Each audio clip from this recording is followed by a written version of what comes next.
What's going on, friends? Welcome back to another video. We are back in the swing of homeschooling, winding down our summer and getting back into a new groove, kind of refreshing things a little bit. I talked with you guys about this kind of briefly in my last few videos, so today I wanted to walk you through exactly what that's looking like for us to hopefully give you a little bit of inspiration or to show you some things that are working for us that you may want to incorporate into your homeschool as well. One thing that has been working seamlessly for me and for my son is having a checklist. So I spoke with you guys about why we shifted to a checklist instead of just laying out everything that we need to get done. Having a checklist of tasks or specific subjects that need to be taken care of, but not assigning one activity or page or whatever. This allows my son to have more freedom in what he's choosing to do, to practice those skills and work on whatever we're needing to refine a little bit.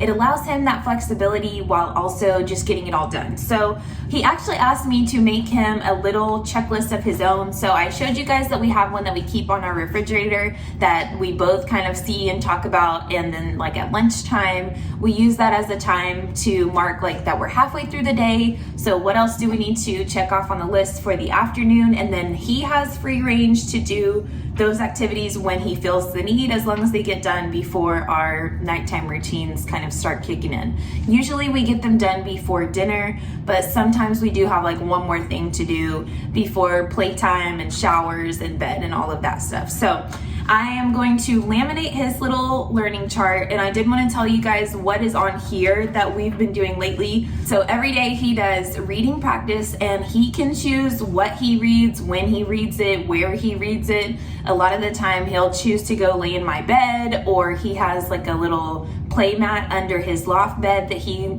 goes and relaxes on. He has like some pillows and stuffed animals and stuff down there, so he can go and do that. And our goal has been to finish a book instead of going for time. So we originally had set the timer, I think it was like 15 minutes or something like that, something that we both agreed upon that he didn't feel like was too stressful for him, and that I felt was a good enough time to feel like he's really getting some practice and not just like a touch and go. So now we don't have a time, I just put reading practice, and I've found that that takes a lot of the pressure off of him. So I absolutely have loved that. Learning games, he can either choose from our learning games that we have in our little photo boxes that I usually show you guys, and we'll get into that a little bit later in the video as well. Or he can get on his iPad or on the computer and do any of those type of things. One of my dogs is whining non-stop because my neighbors are having work done and she wants to go outside and just harass the people that are out there. So you'll see her in and out. Okay, and then the other things are exercise, daily pages, and daily pages are the activities that I showed you guys that I was working on to kind of wrap up all of our first grade stuff before we move on to second grade topics. And then the last thing is writing practice. And same thing with writing practice. He can either choose from the activities in his Minecraft writing, or he likes for me to print off a page and like give him a prompt, or even go and just write in his journal and have more of like a free write. Some of the things that we've also done are booklets, like a how-to booklet, or choosing a topic like summer and then writing about something that he's enjoyed over the summer, more like a journal type of style of writing. So this has given us a lot more freedom and flexibility, in my opinion, as the captain, but I've also seen that it has let him have more of a say in what he does and sometimes when he does it. And it took a little bit of guidance, of course, to start those routines, but now I don't have as much pushback when it is time. I just tell him, pick something to do off your checklist, and then you can, get back to playing, or you can play a video game when you're done doing something on the checklist. So that way we create a little bit of the balance. He knows that we have to check those things off,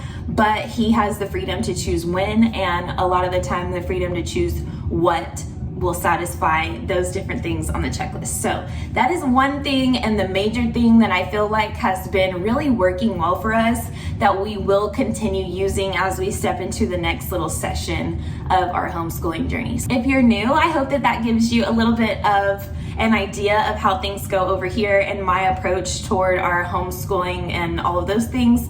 And if you are a seasoned homeschooler, tell us in the comments something that absolutely works for you and for your kids and something that you love, because we're all looking to spice things up every now and then, or looking to have inspiration of different things that we can utilize and incorporate in our homeschooling journeys as well. So be sure to leave those down in the comments so that we can all get some fresh ideas and have a lot of resources to pull from. So this video, I'm just going to show you a little bit of the details behind everything I just talked about, give you a few more examples. You can probably hear her whining and it's driving me nuts. A few more examples of different activities that I've found or created that we're incorporating. We'll go from there. If there's something specific that you have a question about, or something that you are trying to find a resource for or an approach for, absolutely let me know so then I can answer those questions too and help you guys in your homeschooling journeys. I always tell y'all that finding solutions and anything to do with education and being creative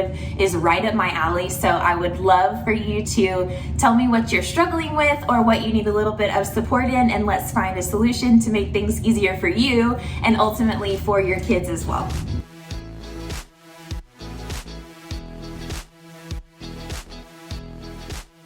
Okay, so a few videos ago, I showed you guys my lesson overview for what we are going to be learning these last 6 weeks of summer and how this is transferring over to everything here. So I already talked about the learning chart.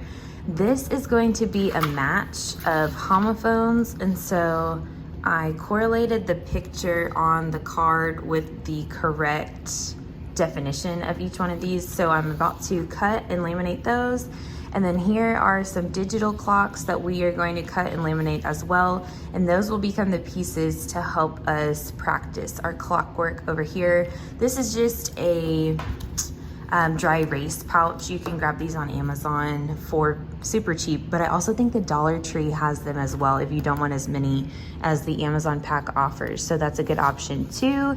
And then I will show you guys what our daily work has looked like. I'm just over here set up in my little shop watching some Jenica and Annika. I've got my laminator on. I am emptying out my storage on my computer so that I can get another video up. So I'm just working away. So as soon as I print those other pages, I will show those to you too.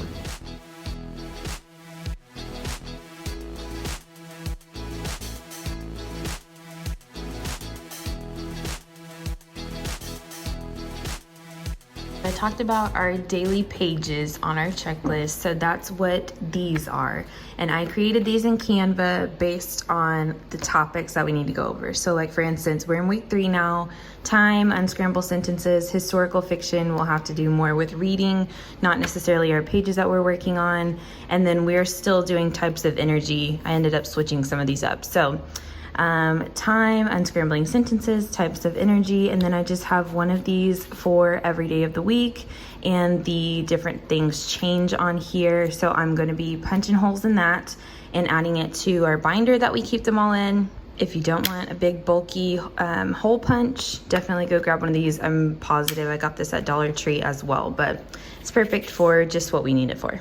That's gonna wrap up today's video. Thank you so much for watching. If you enjoyed this style of video, be sure to give me a thumbs up. If you haven't already, subscribe so you don't miss another one, and I'll see you in the next one.